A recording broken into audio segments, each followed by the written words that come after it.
So we feel very fortunate to have them here.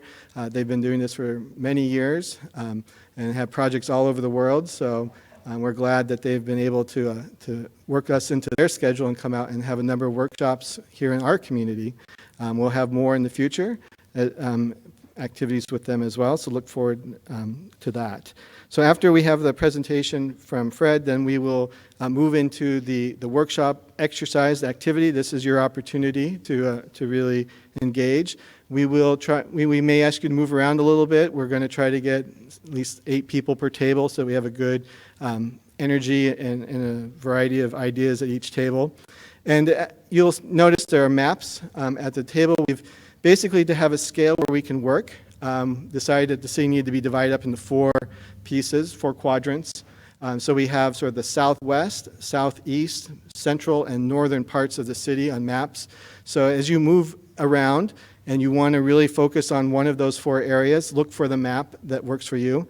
We're not going to force you to be at a map you don't want to look at. And then after we have that exercise, some time for that, we'll reconvene the report out. And then part 2 of the workshop is actually mobile. We'll invite you to one of 3 locations out in the community where there's something PPS calls a placemaking game that you'll have an opportunity to participate in as well. So I hope you'll be able to join us for that. So with that, I'll turn it over to Fred Kent.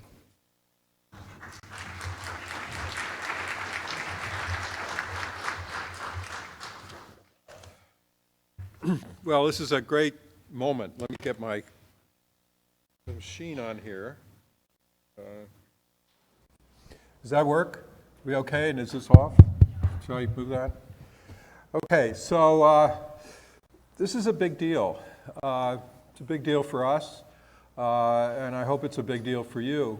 Our name is Project for Public Spaces. So when we got started 45 years ago, we were fixing public spaces, and there were a lot of public spaces around to fix because cities were in really bad shape, and there were all these problems. In New York, we worked on Rockefeller Center, Bryant Park, Times Square, the Port Authority bus terminal, and that was sort of our foundation, and those were fixed up. They became the center of activity and some of the major destinations in New York City. So we were kind of dumb, naive kids, basically, who thought if we brought in other activity, we could actually turn the places away. There were 9 groups of people dealing in drugs in Bryant Park, 9 people, 9 groups of people.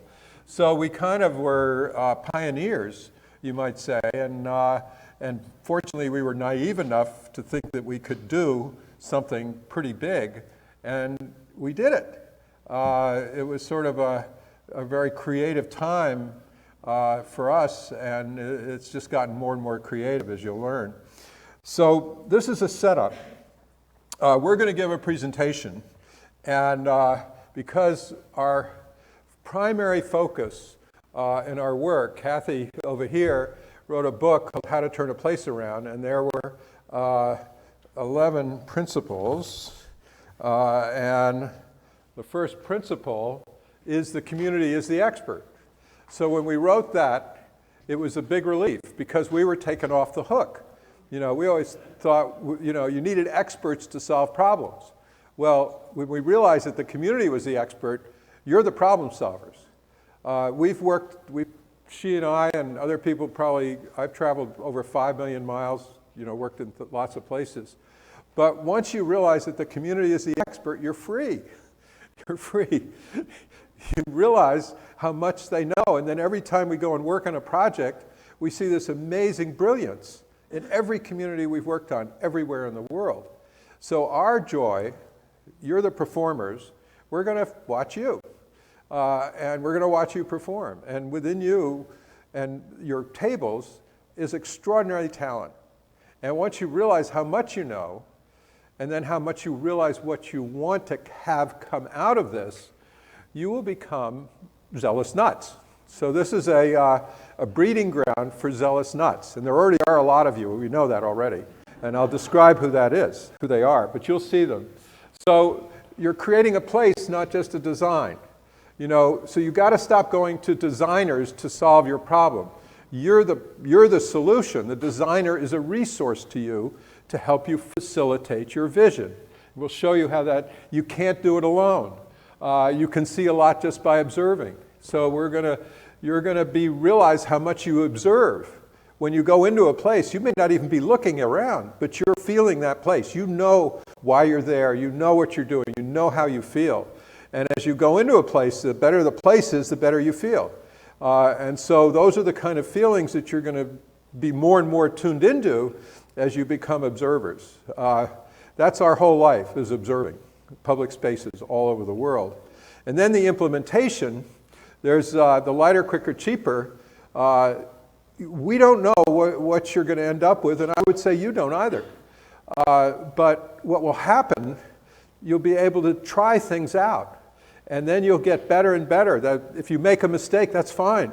Then go do it another way, and you get another, and then finally you'll get this aha, this is fantastic, and then another one and another one. So you'll end up with something extraordinary, a level of excellence, which you can't believe that you could get. But you're the only ones that can get it. We can't get it for you. You can get it. So this is all about you, and we're going to watch you, okay? So you've got to perform.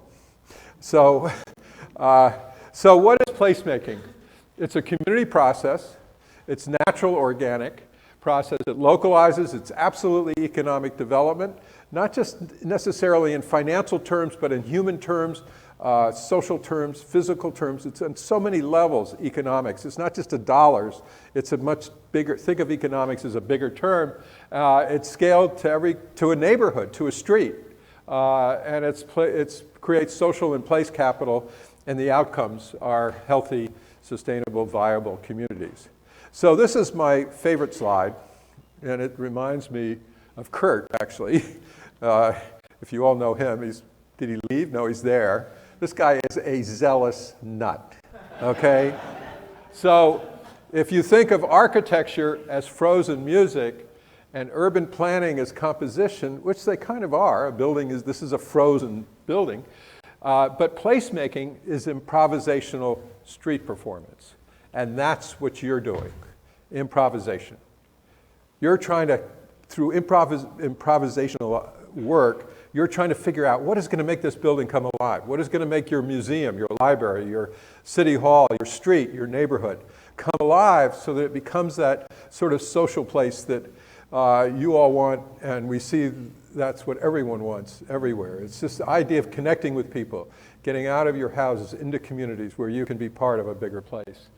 So these are the people that I grew up with who were amazing thinkers. I studied with Margaret Mead. Jane Jacobs was this figure that I met almost 3 days after I started working with William White. And Alan Jacobs was all about streets, and Hans Monderman talked about shared space, and Jan Gehl talked about life between buildings, and Christopher Alexander talked about architecture and how it could be about place.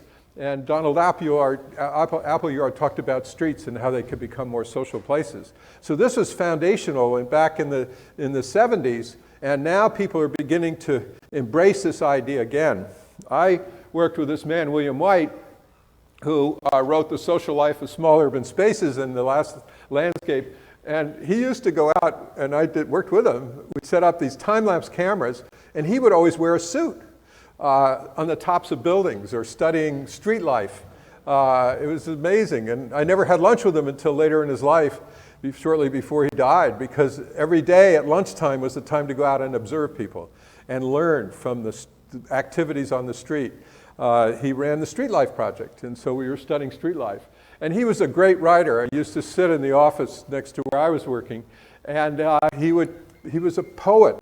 And one of his things, I end in praise of small spaces, the multiplier effect is tremendous. It's not just the number of people using them, or the larger number who pass by and enjoy them vicariously, or even the larger number who feel better about a city center for knowledge of them. For a city, those places are priceless. Whatever the cost, they're built of a set of basics, and they're right in front of our noses if we will look. So that's what we're going to do. You're going to look at these maps. You're going to put dots on good, bad, and potential places, and your table will then have a discussion about it, and you'll come up with perhaps one or two places that you might want to do some work on, and you can do lighter, quicker, cheaper activations. Start testing, experimenting. And each place has its own identity. So when we go out, we're going to look at 3 places, and I hope many of you will do this exercise. It's a great exercise. That you'll see we're going to work one on a library, a museum, and another place. And it's just getting a way of looking at a place is going to be what you're going to find to be fascinating. And then if it's not your library, you can, and you have another one somewhere else, or a school, or whatever it is, you can use that same set of skills to look at that. So he wrote these wonderful quotes. You know, if you want to see the place with activity, put out food. So ice cream stands. If you ever want to have fun watching people, just go to an ice cream stand, and you will find all kinds of things go on. One of the things we love to see is when people eat all at the same time. And this one here is French fries. So those are the 2 places where you get all this really wonderful activity. But this is my favorite one because the only person not eating ice cream is the kid. And that's never happened. That just doesn't, I mean, can you ever see that? It's not possible. So then I took another picture, and he was looking at me, and he knew that I would, you know, what was going on. There were no secrets. And then I love this quote, because one of the best things about water is the look and feel of it. It's not right to put water before people and keep them away from it. And you know her toe is going in and out of that water. And you know that she doesn't know she's doing that. It's just her sort of need to connect to the water. I mean, it's a very innate thing, and place and people are the same thing. And when you put water out, even little pieces like this, it's like attracting bees to honey. You can't keep them away from it. And I love this one too. Big idea, but benches, seating is a really big idea. It's a radical idea, because as soon as you go to the idea that you want a bench, that means you want people. That means you're welcoming people, that you want people to be part of your community. I'll tell you a story about it. So benches are artifacts, the purpose of which is to punctuate architectural photographs. Are not so good for sitting. So you know you're not going to sit long at this. This is in front of an iconic building. It happens to be a library, but I bet 99% of the people don't know it's a library, because all it is a big iconic building. And we'll talk about that. And this is a bookstore in our neighborhood in Brooklyn. And you can't go by there without slowing down, finding something you're interested in, seeing someone you know, and that's the kind of place you want. And if you have 10 places on a street, you're booming. So it's not about putting trees up. Yeah, put trees up, but put trees where there are places so that you can have that kind of activity go on. And then if you have a 9-foot bench versus a 4-foot bench, that's a different way. If you put movable seating out, even in the rain, this is in Germany, in a city, they just kept talking, so they put their umbrellas up. And this is the best bench in the world, where I think there are 18 people there, and there are probably 6 or 7 groups, social groups, and they're all sitting on the same thing. And the principles of this are just so wonderful. We call them a bench with 2 backsides deep. You can get 2 butts up against each other, back to back, is a very good. So how wide do you design the bench to be able to do that? And this is Paris, but you could do these here and practice this if you wanted. But affection is a big deal, because when people are comfortable, they're affectionate, and you know it. You come into a place and you just feel, your whole body feels it, and you go back to those places. So the more you have those places, the more you're going to be going to them, and the more other people are going to go, and the more people you're going to see, and so on and so forth. It builds off of that. And this is 3 generations of women sitting on a bench in California, Southern California, giggling, and someone in the community gave that bench. So that's heaven. I hope this next one, oh shoot, someone took it out. But water, taking your shoes off is also a sign of comfort. So just think about where you take your shoes off and what kind of a public space. And then this is just heaven, with your foot off, shoes off. So, but today, and I have to say, especially in California and the West Coast and new cities that grew up after the automobile became so prominent, we separated everything out so that every one of these institutions is off in a parking lot. And when you realize how much that has impacted our lives and how we need to move away from that back to where every institution is multi-use, and we create a whole series of squares where all of these are going on. But the other thing we're going to talk about, and this is one of the most exciting goals that any community could have, is take a library and try to make a library not a building, but a library is a place. And around that, in that place, are all these things going on. Oh, and over here are some library functions, and over here is a market function, and here is a community gardening function, or something like that. So it's the whole place is kind of has this theme of library, of learning, but it's learning physically through a market, through all these things. So the library changes its whole function in a community, as does a school, as does a hospital. We're working at the Stanford hospital complexes Monday and Tuesday to create a whole ground plane and be able to help people get out of the hospital into environments that are just so soothing and comforting that all of the tragedy and issues that they're dealing with can be part of their experience in that place rather than just going to the hospital. These are the hubs. I mean, when you think about creative hubs, innovative hubs, local streets, roads, bus stops, you can do something at a bus stop to make it more multi-use. Train stations, parks. We don't use the word park anymore because it has a connotation of just being green and open space. But if you use a park as a square where you might have green space, open space, and a market, it starts to take on more dimensions. So it becomes more multi-use. That's why we're trying to move away from outcomes that are siloed outcomes to diverse outcomes.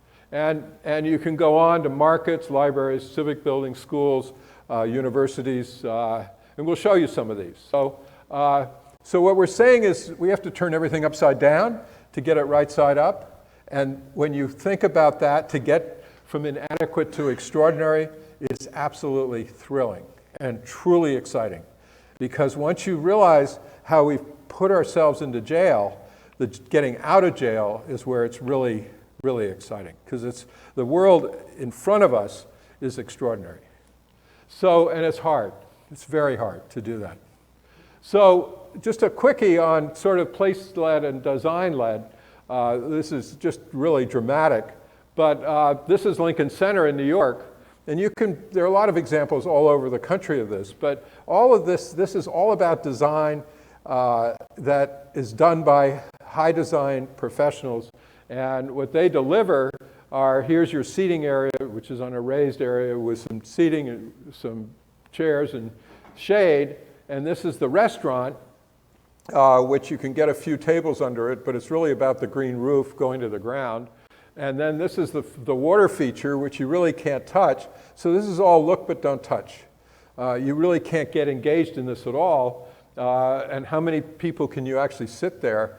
Supposing you raised that up and did something else, we could show you. But then at the same time they were redoing Lincoln Center, we were working in Perth, Australia with these institutions. And this is what it looked like. There were brutalist buildings,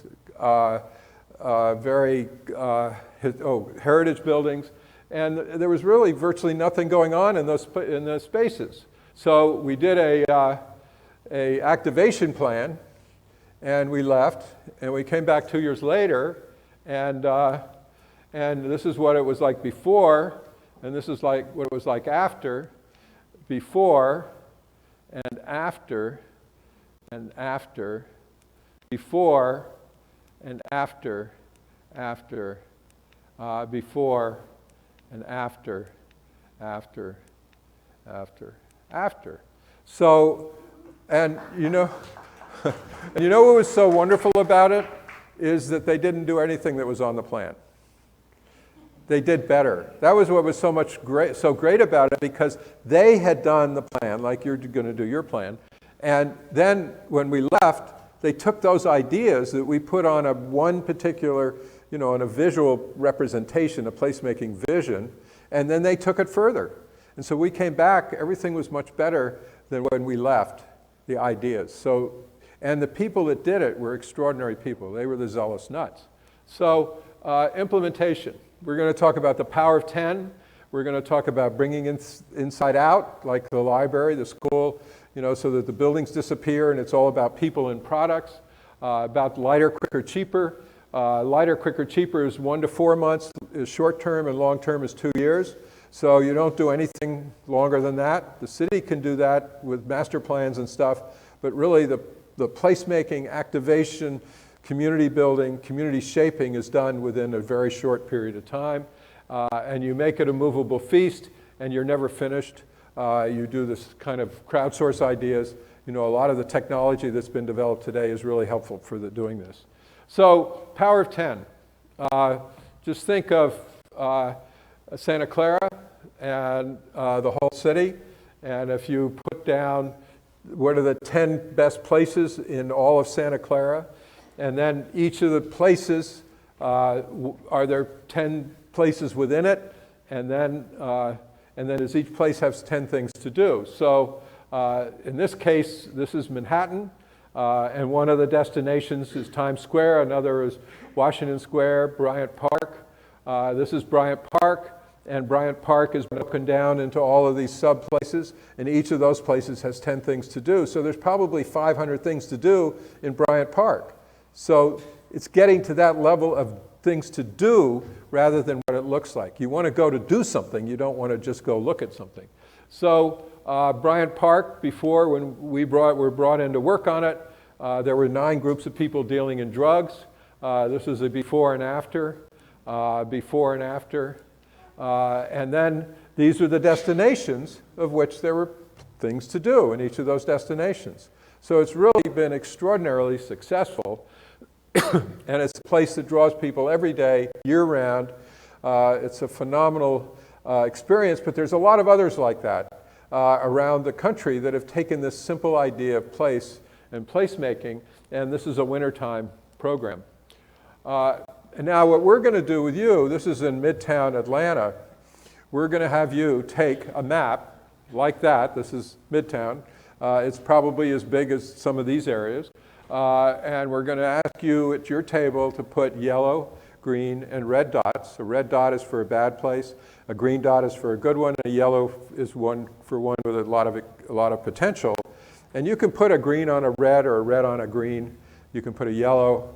But then your table, you're going to talk about it, and why did you do this? And where is the best opportunity in that particular part of Santa Clara? And then you're going to report back. And Elena is going to talk about that when I'm through. So what happened there is that these 40 people that did this exercise, this is where they put their dots, and there are a lot of yellow dots and red dots, and not very many green dots. And that was a big revelation to them. And they have started to transition to a much more aggressive, lighter, quicker, cheaper activation for this district. But then you can create zones or areas that you can work on and start to go to work on those. So if you're in a neighborhood street and you want to do something in your neighborhood street, you can actually do something. I have to tell you this one story, is that we were working in Canada, and we were walking back from a meeting, and this guy walked next to me and he said, I put a bench out at the corner where I live. And the rest of the community went apoplectic.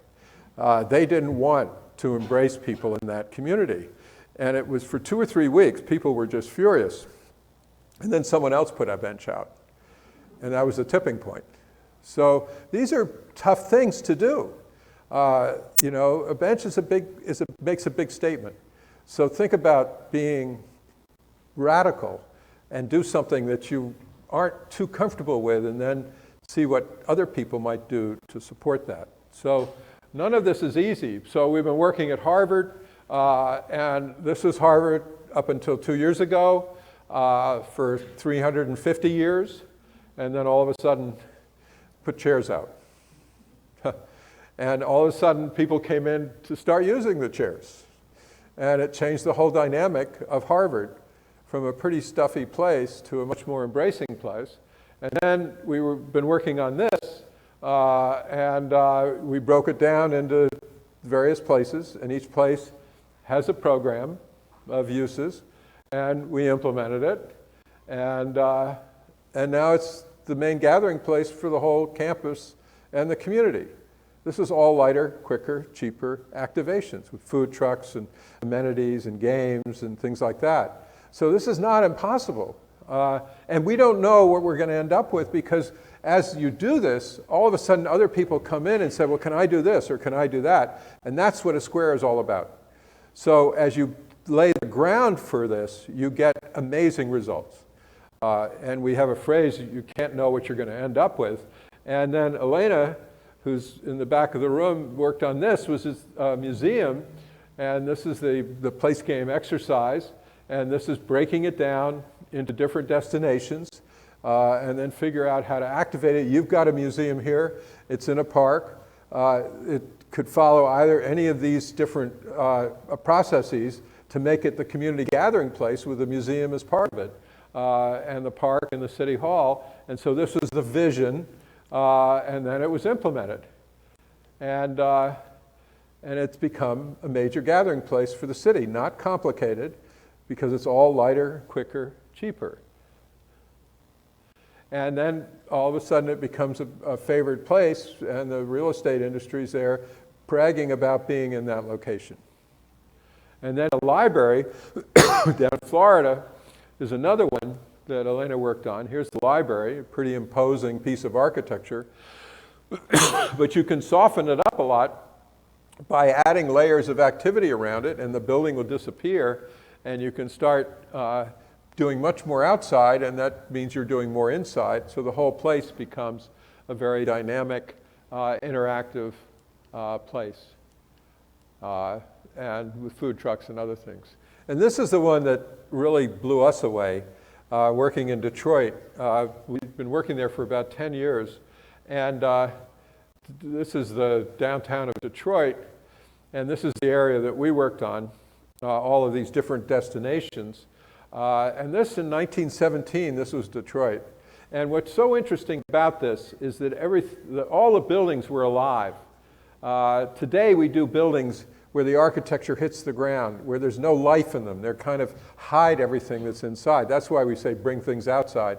But the architecture today is more about looking at the building and the columns and the structure rather than at the uses. We have a developer friend in Brazil who's doing a very, very large project, and he says, I'm not going to let architects design the ground floor.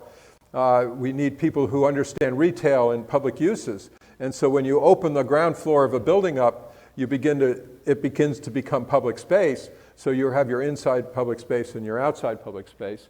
And this is what happened in Detroit in 1917. And then this statue right here is right there. So the whole city disappeared from there to there. And then it started coming back. We worked on the central square, and they built a building that came in 2013. This is Dan Gilbert, who owns the Cleveland Cavaliers. Do you know who they are? And we announced the plan to do the activation, and this is the vision. And it was implemented, a lot of it was implemented in 4 months. And part of it was this beach right here. And the month we put the beach in was the month Detroit declared bankruptcy. And so, there's sort of a non sequitur to have a beach come in when they're declaring bankruptcy. But it was literally the turning point, because all of a sudden people weren't saying, we're not bankrupt, we've just done this, and then we've done this and this and this. So over the last 4 years, Detroit has turned itself around. And there's just one little thing that I wanted to show you about this, because you can do the power of 10, and there are at least 10 places there, and each place has many things to do. But the one I really loved was going back to the beach and realizing you don't just put a beach in and then leave it alone. You put a beach in, and then you think about, well, what do you do then? What's the next stage of growth? How do you keep adding to it so that it becomes, in a sense, this is the power of 10 for just that small area in that picture. This is what people are doing. It's a fantastic destination. In the wintertime, there's a skating rink. And they put in a beach bar, and that really started to grow. there, and then they put in a kiosk. So now the kiosk is 20 feet by 8, and it's serving far more people, and the whole place has grown to another level. So you're never finished. And then here Dan Gilbert is playing a piano. So the whole community comes into this place, and it's their place. And it's just phenomenal what's happened there. So the whole idea of complexity needs to be part of our lives, not removed from our lives. And Jane Jacobs talks about these different cities they're not a form of chaos, but they're a form of highly developed form of order. So the complex places, they're so rich and engaging and dynamic, and going into those like a good market, there's so much going on. Your senses are all alive and you become part of that. And a good storefront like this adds to that. And if you have, and this is where we live in Brooklyn, here's another one that is fully alive on the street, and another. And then even for dogs, I guess you all probably have, some of you have dogs. Well, dogs need places to go too to sit. And then this whole, Kurt has left because he had to go to a wedding. But if you design your community around cars and traffic, you get more cars and traffic. And I think that's what's happened all over the world, and especially in areas like this, which grew more as a suburb rather than as a series of communities. And if you design your community around people and places, you'll get more people and places. So the future is really exciting for everyone, anywhere, for us in Brooklyn, for you here. And this fellow, Hans Monderman, worked in northern Holland, and he was an incredible traffic engineer, incredibly statistically oriented, and he would look at all kinds of data, and he would look at an intersection like this here, and it just was horrendous. And they had lights and stops and goes and all that kind of stuff. Well, he took all the lights out and all the stop signs, and he created from this, he created this. And so what he did, everywhere he went, he created the idea that you needed eye contact. He brought it back to the community and the people in the community to make the decisions for themselves. So you'd come on walking as a pedestrian, you'd see a car, you would nod, and you would go or you let them go, and you're back to where you're creating connections in a community. It may sound impossible to do this, but believe me, you can modulate any road to get it to be more accessible and usable by multiple users, people, bikes, and cars. And so here they come, they nod, they see who goes. Accident rates went down. And so the guy who runs our transportation agenda, this is a shared space in another part of that town. There are about 17,000 vehicles go through here. We put him out in the middle of the street. He's standing there having a conversation. Truck comes along, bicycles come along. No one honks their horn. They have as much right to be out there in the middle of that street as anyone. And so then we put him in a chair in the middle. And I talked to him today, and he's fine. But that was, if you can imagine a traffic engineer whose whole life has been spent moving vehicles, having him sit in the middle of a street, which he's been trying to keep people away from streets, only for cars, and now he's now totally on our side of this. So he's still alive. So what he said, and both of these you can read, but the one I like is the transfer of power and responsibility from the state to the individual and the community. It's how do we get back to that idea that it's our connecting with other people is really what is a very important part of our lives. So you can also create a square at an intersection. So I have never looked at an intersection since I was in Buenos Aires and sat in this square and watched it unfold as lunch progressed. The vehicles slowed down. The sidewalks were all taken up. You were literally eating on the street almost. And it just got more and more interesting. And then a guy with balloons came along, and he couldn't walk on the sidewalk, so he walked in the street. And then these characters came along, and the whole place created an environment that was incredible. And then after lunch, it started to go back to more cars. And then at dinner, it came back. So you can change things during a day. You can do all kinds of things once you get the idea that the car has to behave in a certain way in an environment that you create. And then you start opening it up for a broader set of users. So the lighter, quicker, cheaper, it's affordable, it can be human scale. I have 5 minutes, okay? Near-term interventions, break down resistance to change. This is a big deal because, you know, change is, putting a bench out is a big change. So just try it out and see what happens. And then get the community to buy in and do other things, and then you establish and add to the sense of pride and ownership. And that's sort of what can happen through this lighter, quicker, cheaper. It's really a way of impacting a whole way of thinking and doing at the same time. So my favorite one, and this is a pretty big one, see this building here is the back of a building. And this friend of ours, 40 years ago, painted that building to look like that, okay? So that is not a building. That's painted on the back of that building, okay? So then what he did is he put all these garage structures in here and there. And so there they are. And there's the painted of the backs of the buildings. And he put 60 businesses in that space, and with all of the jobs, and they're all low rent retailers. And they're still there. 40 years later, they're still there. Phenomenal success. And it's lighter, quicker, cheaper. So that's a big deal. And the impact it had, and the ability to bring in people who are starting businesses or something, that's so hard to get into a city where everything is already structured and controlled. So you need those venues to allow new entrepreneurs, immigrants, other cultures to come into a place.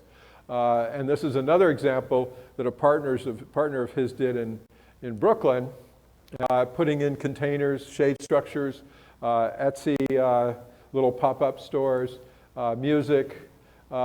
So in closing, you know, we have to turn everything upside down to get it right side up, to get from inadequate to extraordinary.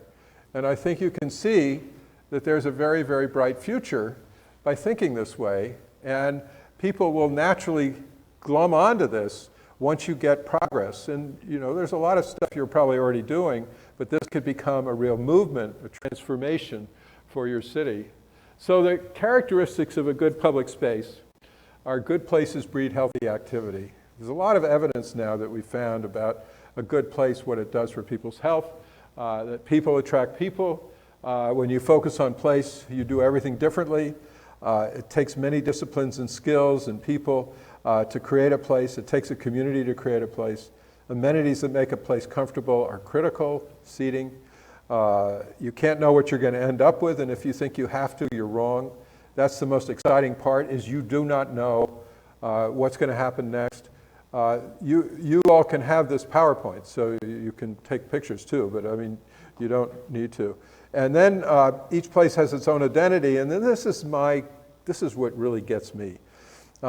You can't have anything less than excellence, because if you don't have excellence, people in that community are not going to grow as well as they could with these kinds of good places.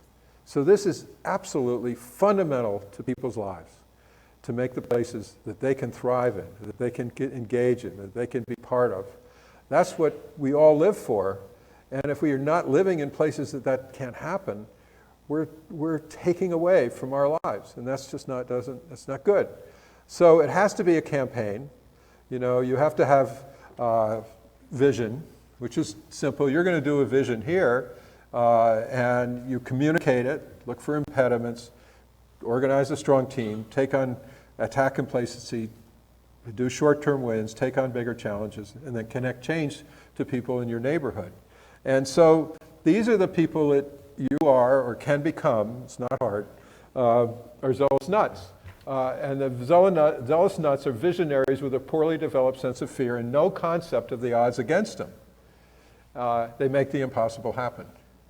And that's what we find everywhere. You cannot believe how good people are once they just get this they get passion, and they can deliver amazing outcomes. So all around the world, the last year has been about sustainable communities, about climate change, about cities of the future. The postmodern, what is the paradigm for the new city out there? And we believe it's about this. It's about placemaking. And that is maybe the idea. And we have a partnership with the UN Habitat and other people around the world. But it mobilizes your community to define your future. It adds purpose and foundation to people's lives, creates ownership and shared value. It supports innovation and entrepreneurship, allows local wisdom and common sense to thrive. It's community-based, holistic, and inclusive. Positive outcomes can be enormous and be done quickly. So that's what this is all about. And we found this, we were working in Bermuda a few weeks or a month ago, and some people want it to happen, some people wish it would happen, and others make it happen. So that's what this is all about. So we'll go to work, okay? Now you perform, okay? Thank you.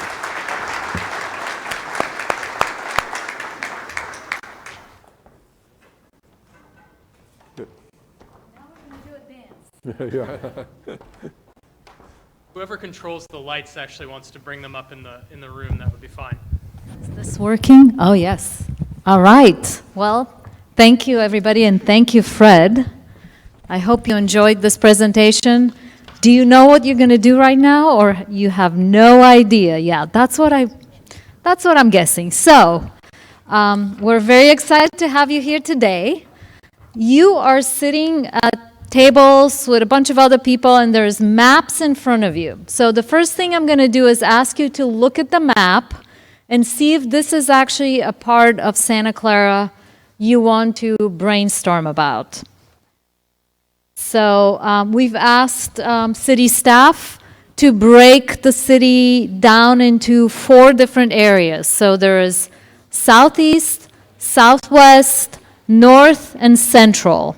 So go and find the table that has the map, the part of the city you really want to brainstorm about. Okay.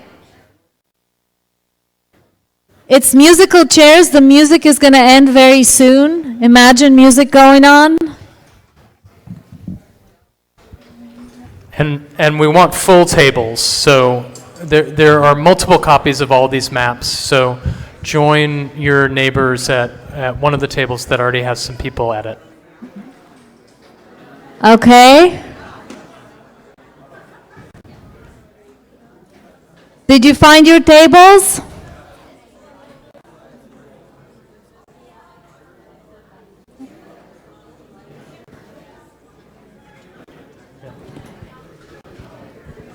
We'll just give them a minute to. We want to just give them a minute to Yeah. sort it out. Yeah. Andrew's out there. Yeah, I see that. I think he's pulling these 2 people onto.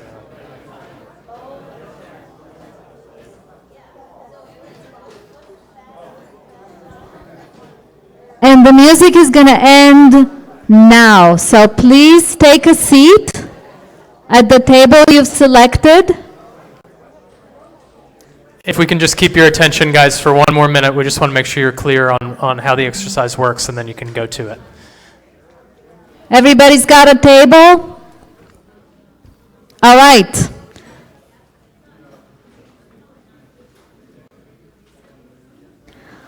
So what you are going to do for the next 30 minutes is answering some questions for us. But the most important thing is really telling us about the places that work best in your section of Santa Clara,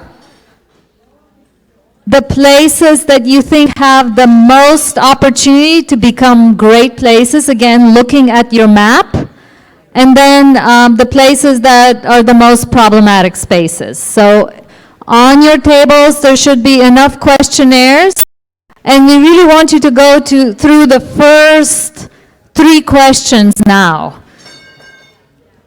Pick the best places in Santa Clara on your section of the map and put a green dot on those. And please do all of this as a group. This is meant to be a group exercise. pick the places with the most potential to become great places. That's a yellow dot space. And the places with the most problems, that's a red dot space. And then we're going to ask you to prioritize the 3 that you feel are the most important to be fixed right away. I think they're, and it seems like you're all working, so we'll let you work for a while. Have fun, guys.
Fun talking about all the places in Santa Clara, but now we want to hear from everybody's groups. So if I can get your attention, I would appreciate it very much.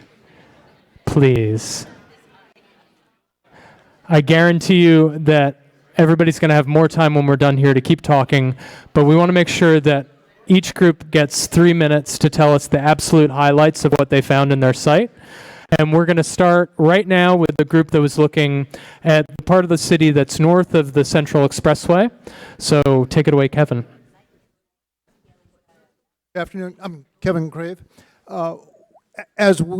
This may be typical of other groups, but as we laid this out, I think we were struck by just visually by the scattering of yellow and green dots around the area. We focused on the areas where we tended to have red, yellow, and green clustered together. Being north of 101, north of Central Expressway, we have some of the larger scale projects up there already. The convention center, we saw as somewhat typical of what we see in that part of the city, where there is a city resource that has a benefit to some extent for the neighborhood and certainly for the city.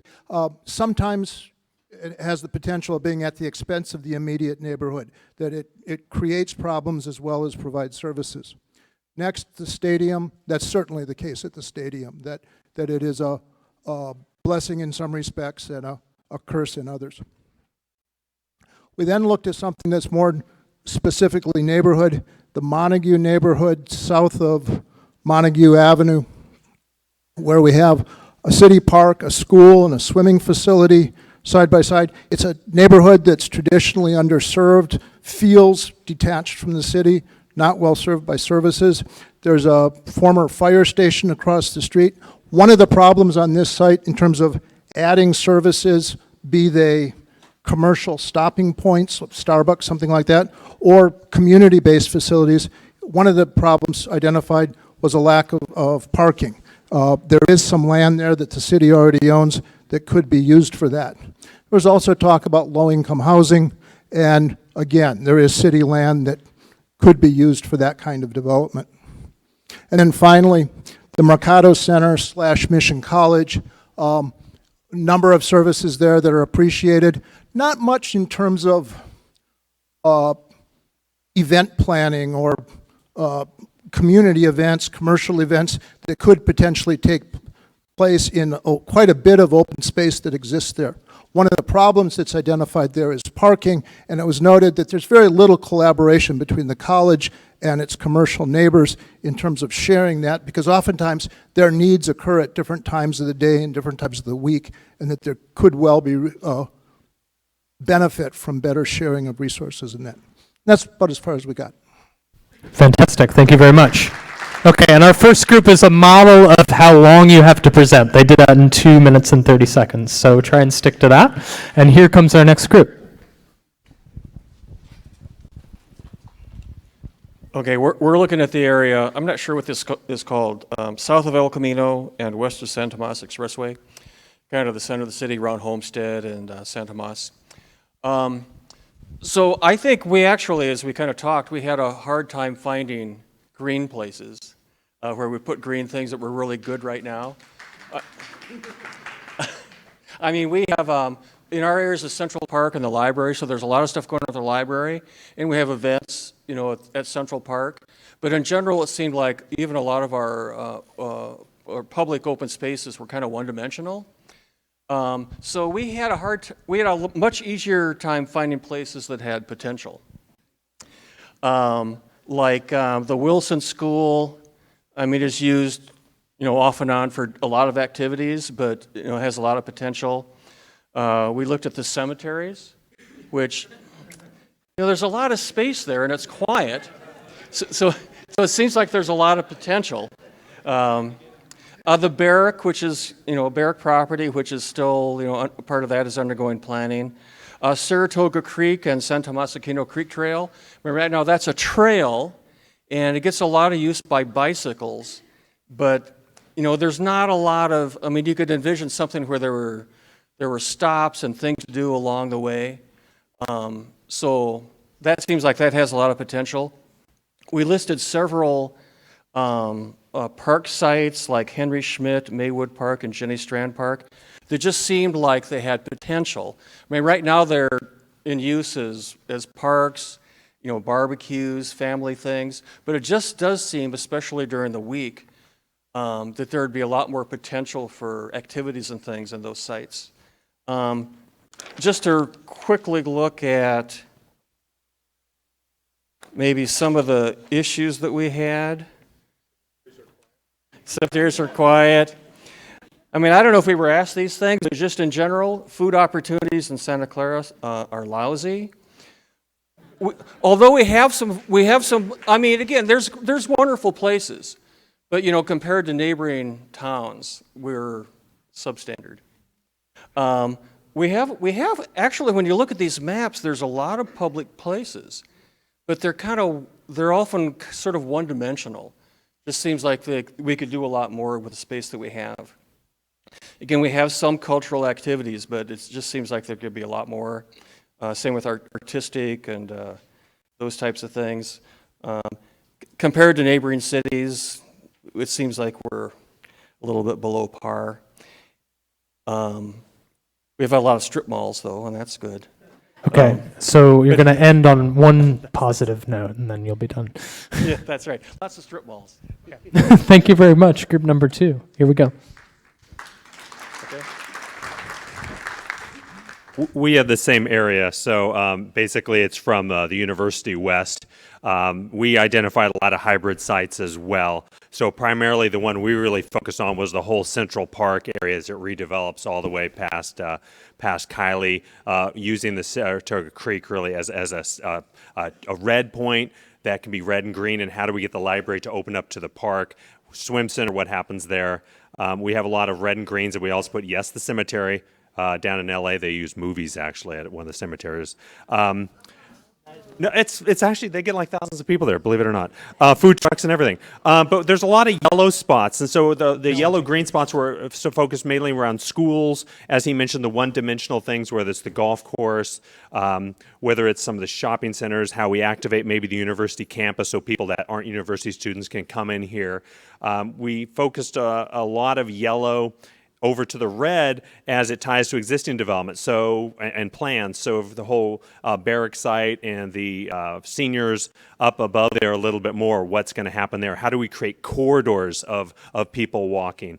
How do we create, like I said, activating school sites? How do we activate one-dimensional sites? How do we look at the El Camino plan? We didn't talk enough about that probably, but there's a lot of yellow and red on El Camino, a lot of yellow and red on Stevens Creek, especially Stevens Creek where there's a new development coming in the city of San Jose with a 20 to 25-story building. Could we activate the Starving Musician or other places along Stevens Creek? We've got shopping centers nearby there as well. There are some red spots, obviously, with Santa Clara Park. Right around here where the old gas station used to be by the Safeway, that's a red. City Hall, we looked at that as a yellow-red. Moonlight Shopping Center as a whole is a yellow-red. So there's lots of potential and there's lots of issues, but I think there's a lot of, that we're understanding in our group, that it is, how do we take that one use to make it 10 uses? And so I think that's pretty much the theme, is that I think the city was on track, I guess, with the one purpose, so how do we get it to 10? So I think in that respect, I think it's everything that Fred talked about. We have potential at least in 20 areas right here that we could put 10 uses on about 20 spots. Okay, so 200 uses from group number 3 is pretty good. Here comes group number 4. Hi, my name is Neil. I'm a senior at Santa Clara University. First of all, thank you to the neighbors, to the university officials, to the city officials for coming to SCU today. It means a lot to us. We also had the same area as discussed by the last group, the area south of El Camino and east of San Tomas, with the university area and the Old Quad area as part of that. So we started our discussion with Central Park to kind of identify some of the good things and the bad things that we're seeing and what we think could be improved. So first, what we were seeing in Central Park is that while there is open spaces, kind of like Group 2 identified. There's a lack of multi-dimensional use and a lack of areas formed around retail. So for residents who want to do their shopping and also want to engage in a public place, there doesn't seem to be that dual use. And that's something that Rebecca identified as something that we could build on. Additionally, given that the library is there, we thought that it was a cool idea to have a mobile book cart, which would mean that we bring people outside of the building itself, like Fred was talking about, and into a public space. We identify that a potential constraint is that with books outside of the library, there could be a potential for theft. So it would have to be a built-in cost of the city to engage in a project like that. Additionally, we identified the Old Quad and University area. So the old downtown and the University area as two intersecting areas that could be developed separately and together. So we were hoping for an interconnectivity between the development that happens in the old downtown, that's Franklin Square, down the street here, and connecting that to the university. Because just like the residents of Central Park, it seems that university students are looking for entertainment, restaurants, retail, and places to go. What was that, Debbie? Coffee houses, cafes, places to engage publicly. So we thought that the development in the old downtown could be connected with the university's expansion plans, taking into consideration the Old Quad Residential Association as well. And then finally, we looked at the Alameda Triangle, which is an area of land that is often overlooked. If you go to the Safeway here, right across from the Mission Creamery ice cream place, the Pizza My Heart, there's this triangular area of land that used to be an old gas station. And because of that, there are some developmental restrictions, but we agreed that you could do some development on top of it, like now, for a park, a place that we can bring people out into what is a retail area. So that would meet one of the needs that we identified. And then finally, we identified two green areas. The first was the center of the university, where we have developed Palm Drive. And then the second was in the Target Mall. There's a seating area at the corner, and we thought that was a good model for development alongside a retail outlet location. And we were hoping to see that type of seating area expanded to the rest of the mall and to other malls. Thank you, That's group all number for us. 4. Fantastic. And if you can actually scoot your chart out of the way. So Sure. So our group had north of El Camino Real, and we talked through several green and yellow locations and then narrowed it down to 4. Some of our green locations, though, were the youth center, the developed Santa Clara Town Center, which is actually south of El Camino, and then the Mercado area. So the 4 that we came up with for improvements are Warburton Park. I'm going to have to read through these because I don't know as much about these spaces, but the people that are there are typically picnics, different clubs are there, and different youth sports. So those are kind of the users. The field areas need to be fixed, so that could be improvements that we facilitate, as well as there's a pool there that I guess is sometimes open, sometimes not, needs to be kind of cleaned up and identified if it's safe to be used. And then some of the things that we kind of identified as ways to improve it are better facilities, whether that's restrooms, basketball courts, things like that. Open the pool, whether it's a traditional community pool where kids can come in, or you make it more into a feature like bringing the beach to the Bay Area or something like that. And then one of the questions there was also restrooms. The restrooms right now are enclosed within the pool area, so you can't use them if the pool is closed. So our second area that we focus on is Bowers Park. There's a lot of middle schoolers here. It's connected to a middle school there. Little League plays there. There's a youth center, and then a lot of community come out to there during the weekends. So we kind of focused on what could happen now. So we said integrate the school and the park more so that you're really connecting those two spaces. You're not closing off the school and only use the park, or only use the park, or vice versa. Only use the school and close off the park, or only use the park, close off the school. More activities and dog facilities. That actually came up as kind of a common theme among these are a lot of spaces they don't want pets, but when people need to go to their kids' soccer games and things like that, they want to be able to bring their pets with them. So whether that's just some of the accommodations to clean up after their pets or a dog park where the dog can go run in between games. So we had larger gathering spaces here for more picnics, more activities, other facilities such as basketball courts, bocce ball, more kind of leisure time activities, and then connect to the trails there as well. We also kind of came up with more food facilities, whether that's pop-up or trucks, as well as creating some outdoor movie spaces, as well as music and others. Our third location is Mission College and Our Lady of Peace. I guess that's the three that we actually identified. So a lot of that is college kids right now, and it's not very known to the general community that they want engagement there. So they really want the community to get involved, to come and use their space, to see what they have and ways of better improving it. So some of it is just marketing to the community that they want you there. They want you engaging in their activities. Wayfinding, so that when you come off of Great America and in that way, that it's very obvious that this is kind of a community space. It's labeled as Mission College, but it's open to the public. And then develop the exterior of the Our Lady of Peace. So in front of the Our Lady of Peace statue, there's a lot of grass area that could bring in more of the community. And then some of the other improvements are gateway into Mission College, making it into more of a truly public space, and then weekend events and activities such as using their parking lots for drive-in movies or things like that that kind of engage the public. So I think those were our big ones. We did have some red areas more in densely populated under low-income areas, and how the city can go in and help those spaces. We also had some scattered yellows around the VTA Caltrain station here in Santa Clara, as well as Santa Clara Square, but on the north side of El Camino, and trying to connect that across El Camino, not just that South Market center that's been developed with the Target and the restaurants. Great. Thank you, Group 5, I think. Up next. Thank you. Hi, my name's Lisa.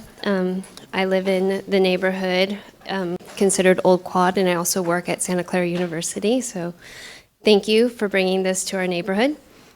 Our group had identified 3 places that we wanted to really hit. We put a lot of yellow dots and some green dots, so we saw some great things happening there, but we also saw opportunity for building. So the first place was Franklin Square. That's where the farmers market comes Saturday mornings, and we have restaurants and other shops there. Some of the things that we saw we could build on is bringing back the fountains, that came up, the water features, more outdoor seating, patio seating, talked about revamping the look of the Franklin Square, updating it. We also talked about bringing in maybe some pop-up businesses, food trucks. Missing anything? Great. And then we also highlighted the Mission Library as well, and we've heard that in a number of other small groups, as this also being a place where we could build community. We talked about bringing in more seating, pop-up park features like checkerboards and chessboards, things that would engage the community in that place. We didn't talk about the mobile library. That's a great idea, by the way. I love it. And doing things there, bringing in more events, festivals, music. And we also talked about the City Hall area as being a great foundation. They have the beautiful fountains when they're going. Maybe just building on that, bringing in cafe tables, more chairs, making it a place where people want to come have lunch. That would also mean bringing in vendors, and also kind of thinking in line of what would be fast and affordable. So maybe we have, a hot dog cart or ice cream carts, places where we can bring in food and do it in a mobile way and do it quickly. We also wanted to, not to bring down the mood, but we did have a lot of red dots along El Camino. We just kind of looks like a Christmas tree right there. And the group really sounded like we knew development was coming in and we watched development happen, but it lacking a mindfulness about needing public green space, not building directly on the street, but to kind of maybe push that back and invite people to interact and build community.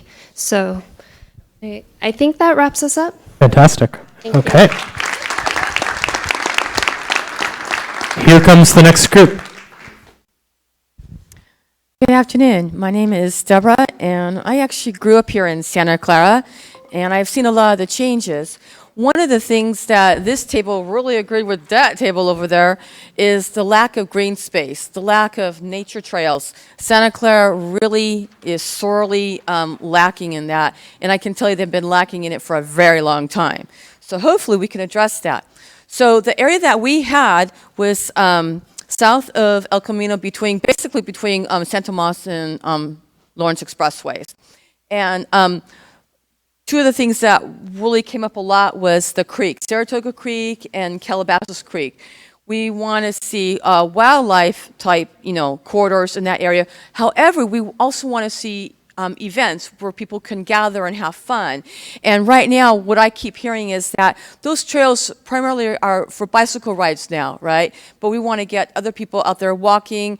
We want maybe the pop-up cafes that we keep hearing about and other things like that. Pop-up kitchens, benches, biking, hiking trails along the creeks. We also focused on public spaces such as schools. Right now, schools are basically just used for school. Well, what if we can expand that use to make them more inviting to the public? Places that have native California community gardens as well as food growing gardens. Places where people can get educated about, there's really great new innovative ways of growing food. How many people here know about that? Anybody? So we need some more education on that, right? Okay, so cemeteries. We touched on cemeteries for a little bit. Let's see here. Santa Clara. Right now, Santa Clara doesn't have a true downtown. Just for a really quick thing, we used to have a downtown like back in the 1930s, and the stories I heard is that it was basically destroyed to build Franklin Mall, I believe. And Franklin Mall, well, you guys know what Franklin Mall is. Let's see here. The parks in Santa Clara need improvement. They are brain-numbing places. We need plant community type, diversity type plants in these parks, so that way, people can kind of perk up a little bit. And also, you guys just drive around these parks and you guys know what I'm talking about. They got lawn, and well, what else do they got, right? So, once again, adding, amenities to these parks where they are vital places that people want to go. And then one of our focuses was basically El Camino Real. This table had some red dots along El Camino Real. Well, we changed them to yellow. Well, maybe we'll just say orange. How's that? Okay, so along El Camino Real, one thing I do want to give Santa Clara credit for is I'm sure if you guys drive down El Camino, you do see that along the middle part, they've planted a lot of nice, really good gardens. I've actually enjoyed those gardens driving down El Camino, so I think it's good to acknowledge the good things. However, on the sides of the street, how many people do you see walking along? How many cafes do you see? How many places of engagement do we have along El Camino? So we had, cafes along El Camino, making it pedestrian friendly, putting parking behind the buildings, Traffic slowing, do we need speed bumps along El Camino? Street landscaping, making the signs consistent, and then activity nodes along the creeks. There's 2 creeks that cross El Camino. Those are Saratoga and Calabasas, making those centers of activity.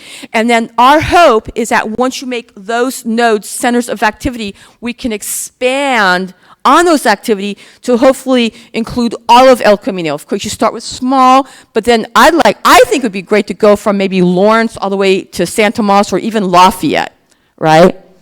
Okay. One last point, and then we're on to our next group. Oh, okay. Well, one last point. If anybody here has been around for a while, you know that El Camino used to be a cruising zone. Anybody remember that? Can I see a hand? Show of hands? Okay. So I guess you could say our focus was basically on El Camino, and maybe instead of it being a cruising zone, we can have a pedestrian zone there. Thank you. Fantastic. Great job, guys. If I can remind our last couple of groups, we've been looking at the same places, so try and concentrate on the things that we haven't heard, and then we'll wrap it up with a nice big bow. Hi, I'm Martin. We have Southwest Santa Clara as well. We love this area. We had a list of 16 things that we would greenlight. Central Park, number 1. It's the go-to gathering place for the city for the fireworks or for the art and wine. We got a cooking barbecue competition at the end of the month. The Wilson Center, the Adult Center, Adult Ed, we really love that. The new Target on Scott and El Camino, we like the way that turned out. And we have to shout out for Stan's Donuts, city icon. We love Stan's. Long may they reign. And the yellow areas, we're back to Central Park. We love it, but there's a lot of room for improvement. It's dominated by this great water feature, but the E. coli means you want to enjoy it from a distance. Civic Center, there's a lot of potential there. A lot of activities that you could have around the ponds. So we want to see some improvement there. And then the same Wilson High School, the Adult Ed Center, there's some improvement. All the parks can be updated. The not so good places, Moonlight Shopping Center is desperately in need of an overhaul. We lost that great grocery store, or St. Mart, and now it's like, oh, another furniture store, just what we needed on El Camino, another furniture store. The Mariani's, the proposed right across from the old Save Mart, they want to put a 5-story tower there and go double the density that's allowed. It's just this crazy project, so not too happy about that. And generally along Lawrence, there's Homestead and the old Orchard Supply, a lot of shopping malls there that are desperate in need of some upgrades. And finally, in terms of specifically what we'd like to see, we'd like to see some outdoor dining. I'm still looking for outdoor dining in Santa Clara, and some kind of cafes, outdoor. It's tough with the weather here to have outdoor dining. It sucks. Water features, places that invite people, as like Central Park, don't touch the water. And what else? Health and safety classes. Number 3, interactive night outs. So that's about it for us. Fantastic. Thank you. All right, we're moving and grooving here.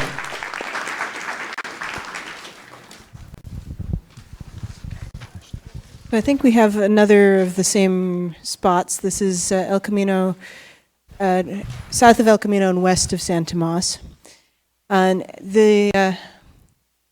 we also like Central Park, library, sports, so on and so on. We do have the comment movable furniture, and I think more places to sit in general would be good. We liked Santa Clara's town center, Scott and El Camino. We like that there's outdoor seating, but it is bolted down. I tried to sit and have a conversation with 4 people, and we almost couldn't face each other.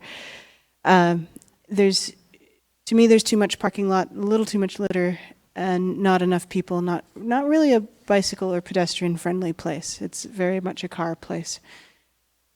The rest of this area is, most of this area is kind of crisscrossed with larger vehicle corridors. So we've got San Tomas and Lawrence Expressway, we've got Homestead, Kiley, Winchester, and so on, and of course we have El Camino and Stevens Creek. And somebody asked about Stevens Creek, and we all just kind of went, and put a red dot on it and skipped it. Wanted to give a quick little shout out to Homeridge Park. It's this tiny little park that I think nobody who lives more than 4 blocks away probably knows about or uses, but it's right on the Saratoga Creek. As we put the bike trail, the multi-use trail through there, I think it can be a good little hidden gem of a destination. We had a few words about Moonlight as well. There's several of our red dots are Moonlight Grocery Outlet and so on and so on, are these sort of old style decaying strip mall locations that are not real people friendly anymore.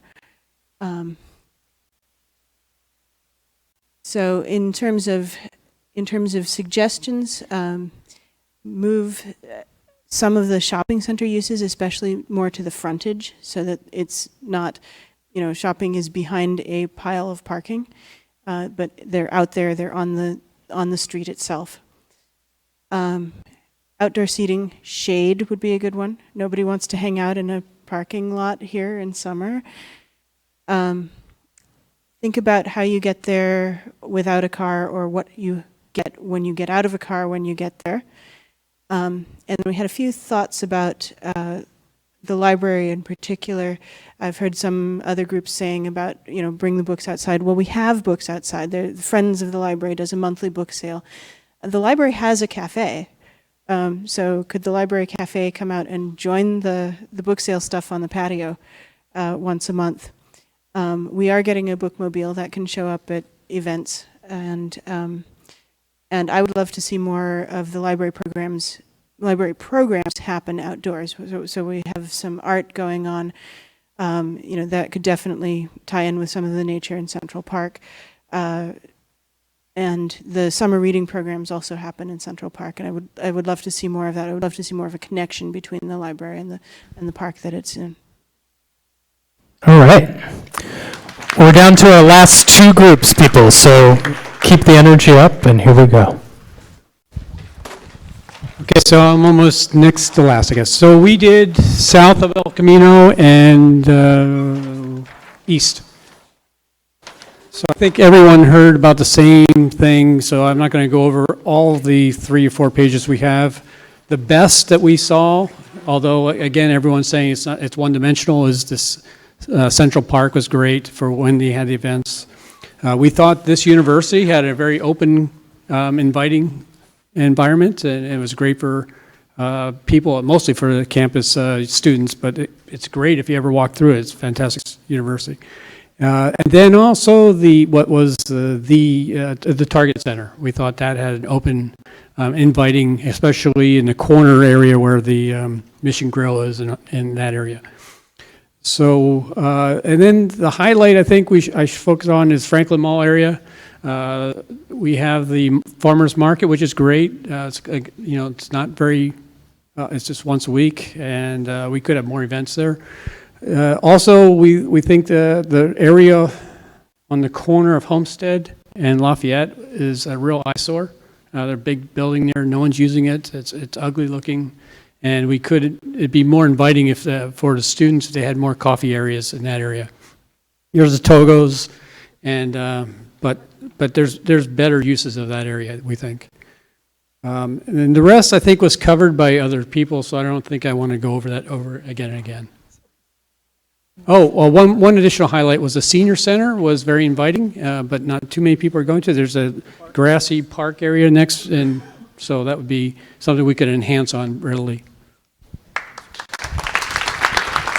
guys want to hold this up. And it's no surprise they saved the best for last. So I'm not going to belabor. Our area was east of San Tomas, south of El Camino, so just the same area they were talking about. I'm not going to repeat some of the same things that were said, but I'm surprised that not many people talked about the City Plaza area, which I guess we're going to go to after this is done. There's a lot of area of improvement there. That includes the City Plaza and the Triton Museum area. Where is that? Just right around, right around there. So that is an area that obviously could use a whole lot of improvement. Second area which could use a whole lot of improvement is the whole train station area. So that's our number 9 around here, which is right across from the university. So there's and it's right where you come off the train. So there's a huge opportunity for, instead of just being a massive parking lot with, there's a Starbucks and a couple, shops there. There's, so many. It's a dead space that could be used, have a lot of usage to it. And then if you look at on the other side of the train tracks, we weren't sure where the BART station would end up being if it came around. Hopefully it does, but that area is just like all dead areas. So there's a huge opportunity in that entire vicinity to really liven it up. The third thing that we wanted to talk about, and we have numbers littered throughout the entire map, are just the different shopping centers. And not to belabor the points that were already made, but a lot of those shopping centers just end up being massive parking lots. And back when, if you guys remember Mervyn's, they used to have on a very regular basis the vintage cars and the hot rods that would come out in the parking lot. So that's something that we thought, why aren't we leveraging that big space to have outdoor activities that could use that space, even if it is a parking lot like that, like what they used to do at Mervyn's before it became the Target shopping center. But obviously, we do give credit to where is it over here? That corner, which I think a couple groups already mentioned, that it is a very nice place to hang out. The fourth thing is, again, you see a bunch of numbers that are all number 16, and that's on all of the different public parks. And one of the things that I know a lot of groups talked about public parks, but nobody mentioned, that's why they saved the best for last, that the public parks need activities for adults, not just kids. So, bocce ball or whatever, throwing horseshoe rings or whatever, we need activities for adults. If our kids are out there playing, I don't want to just sit down and watch. I want to play too. And that's also in addition to a lot of the park equipment, which is extremely deteriorated. And then finally, the downtown area, we did put some green there because not all is bad. I mean, there's the farmers market and there's the Taplins, which everybody, seems to love, right? But there's a huge, there's the yellow, which is kind of the Franklin Square area, and where the court or the Franklin Square area on the west side, but on the east side where there's the courthouse and that just massive ugly parking lot, we put that as red. So that entire area, there's some pockets or elements that are good that should be replicated, but the rest of it needs improvement. So those are our 5 areas. Okay, everybody give yourselves all a big hand. That was amazing. That was 11 groups and incredible information about what is happening here and what can happen. If we can also give a hand to our map team over here.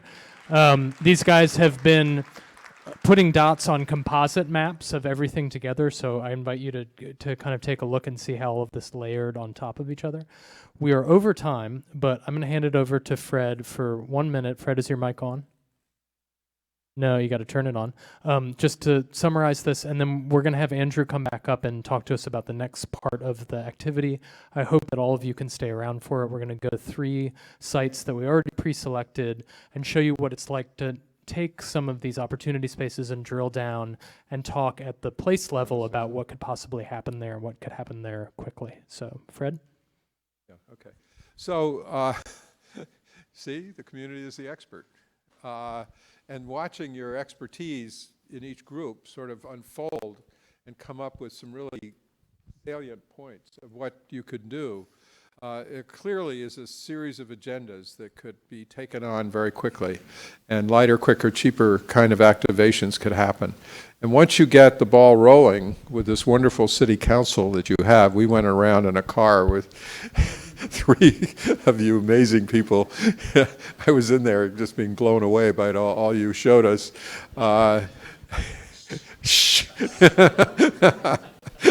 No, you have a great atmosphere here, terrific people, and there's a lot to do, obviously. So let's take it from here, and I hope many of you can come to do this exercise and see how we can actually focus on one place as an experience, as an experiment. It's really useful. You'll see, and the more you get to realize how much you know, which you obviously showed now, you can really have us shape the future of the city. So Lisa wants to say something. Stay right here, Fred. Thank you. I just want to thank Fred and his team because we are so fortunate. He loves Santa Clara more than any other place he's ever worked in internationally. Right, Fred?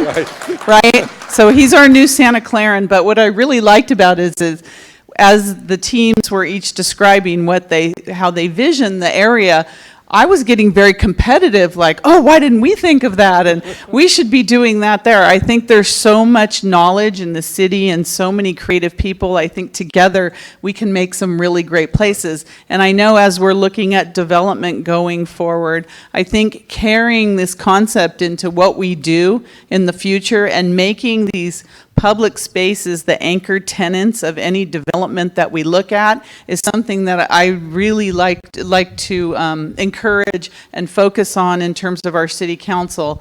And the council members that are here today, thank you so much for being involved and coming, but thank you so much to Santa Clara University for providing this wonderful environment for us, providing great lunch and everything else. You've been wonderful partners with us, and I know we're going to have a lot of opportunities on Franklin Street to vision that and everything that's going on in the Old Quad area. So thank you for being wonderful partners with us, and thank you, Fred, for everything you're doing with us. So please stay involved because this is just the beginning of what we're doing in Santa Clara, just the beginning. Thank you. So we've gotten a lot of really great information, but we're not done yet. And I think Hassam said, we want fun activities for adults too. We have place game. I think that sounds like a fun activity. Exercise, I think you said earlier, but it says game here, so I'm going with that. And there's these little flyers by the front door. I hope you pick one of them up on the way out. And then where you're headed is one of three choices. And we'll have a different one member of our PPS team at each of these to three places to take us through this next part of it. The three locations are the Mission Branch Library, the Santa Clara Senior Center, and then Civic Center Plaza. And the point of this is to look at those spaces and kind of take it to the next level in terms of how we can be activating them and improving them. Mm-hmm. And I'm going to give directions. Do you want to say something first, or? Oh, I just wanted to say that this is just kind of a test, giving you a flavor of what this tool looks like. This is not going to be the one and only chance to talk about them. And I guess what we wanted to see is who is willing to go there with us right now. Looking for a show of hands. All right. All right. Good. We should have good turnout. So you pick your favorite place. So here's what we're going to do. Pick your stuff, those of you who want to go out, and I am going to go to the library. Okay. And Philip is going to the Senior Center, and Fred and Kathy are going to go to City Hall and the museum. And then we're going to have some city staff with us. So we're just each going to have a forum. We're going to go out there, probably drive. Yes. And we're going to be on site for like 10, 15 minutes just answering some questions in that little form. And then we're going to collect those forms and everybody goes home happy and full of ideas and very excited. So this is our official wrap up, but please join us for this little walk through these three spaces. And these forms are on the table by the front door. There's some pens if you need them as well. So please grab one. I hope you all know where these places are, but the Senior Center is 1303 Fremont Street. Mission Branch Library is 1098 Lexington Street. And Civic Center Plaza is 1500 Warburton Avenue. And they're all close by. You can just go out on the Alameda, wrap around, and find your way there. It sounds like people know how to get there, so I'm not going to go. Yeah. For the Civic Center site, we're going to meet in front of the Triton Museum. So there's a parking lot next to the Triton Museum. Park there, and we'll meet you in front of the Triton Museum if you're headed to the Civic Center site. Okay, well, people are kind of running